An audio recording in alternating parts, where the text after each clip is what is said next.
നേരെ തമിഴ്നാട്ടിലേക്ക് പോവുകയാണ്. നീലഗിരി കൂനൂരിൽ പുലി ഇറങ്ങി.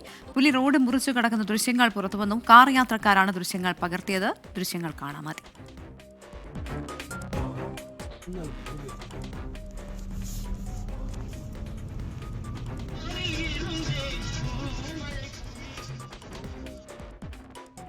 മുഹമ്മദ് റഹീസ് ചേരുന്നുണ്ട് ചെന്നൈയിൽ നിന്ന് കൂടുതൽ വിശദാംശങ്ങളുമായി.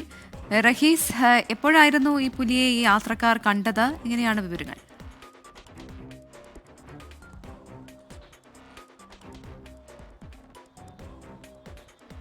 പ്രവിത, ഇന്നലെ രാത്രിയോടുകൂടിയാണ് ഈ നീലഗിരി കൂനൂരിൽ പുലിയെ കാണപ്പെട്ടത്. അത് കാർ യാത്രികർ ഇന്നലെ രാത്രി യാത്ര ചെയ്യുമ്പോൾ പുലി ഇതുപോലെ അവരുടെ അരികിലേക്ക് വന്ന് ശേഷം റോഡ് ക്രോസ് ചെയ്ത് മറ്റൊരു ഭാഗത്തേക്ക് പോവുകയായിരുന്നു. ഏതാണ്ട് ഒരു 1.5 മിനിറ്റിലധികമുള്ള ദൃശ്യമാണ് നമുക്കിതുമായി ബന്ധപ്പെട്ട് ലഭിച്ചിരിക്കുന്നത്. അങ്ങനെ പുലി അപ്പുറത്തെ വശത്തേക്ക് പോവുകയും അവിടെ തന്നെ കുറേ നേരം നിൽക്കുകയും ചെയ്തു. ഇതുമായി ബന്ധപ്പെട്ട് ആശങ്കയാണ് ഇപ്പോൾ ഉള്ളത്. കാരണം കഴിഞ്ഞ കുറേ നാളുകളായി സ്ഥിരമായി ഈ പ്രദേശത്ത് പുലി ഇറങ്ങുന്നുണ്ട്. കുറച്ച് ദിവസങ്ങൾക്ക് മുൻപും ഇവിടെ പുലി ഇറങ്ങിയ വാർത്ത നമ്മൾ റിപ്പോർട്ട് ചെയ്തിരുന്നു. അപ്പോൾ സ്ഥിരമായി പുലി വന്നു പോകുന്നൊരു സ്ഥലമാണ്.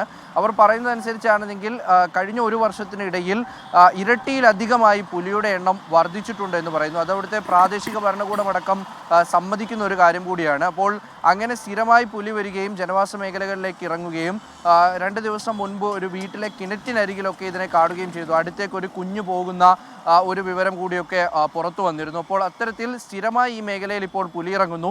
ഈ പുലിയെ ഇന്നലെ രാത്രിയാണ് കാണപ്പെട്ടത്. യാത്രക്കാർ ഒരുപാട് യാത്ര ചെയ്യുന്ന ഒരു വഴിയിൽ ഇന്നലെ രാത്രി പുറത്തേക്ക് ഇറങ്ങിയായിരുന്നു. ഇത് വാഹനം കണ്ടിട്ട് എന്തായാലും ആക്രമിക്കാൻ വന്നില്ല, മറിച്ച് ഇത് ഓടി രക്ഷപ്പെടുകയും ചെയ്യുന്നില്ല, അവിടെ തന്നെ നിലയുറപ്പിക്കുകയാണ്.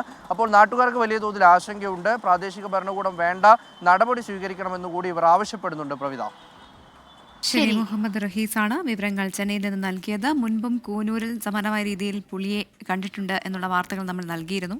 ഇപ്പോൾ ഇത്ര അടുത്തുള്ള ദൃശ്യങ്ങളൊക്കെ വളരെ റയറായിട്ടായിരിക്കും അല്ലേ ലഭിക്കുക? കാർ യാത്രികരാണ് ആ ദൃശ്യങ്ങൾ പകർത്തിയത്.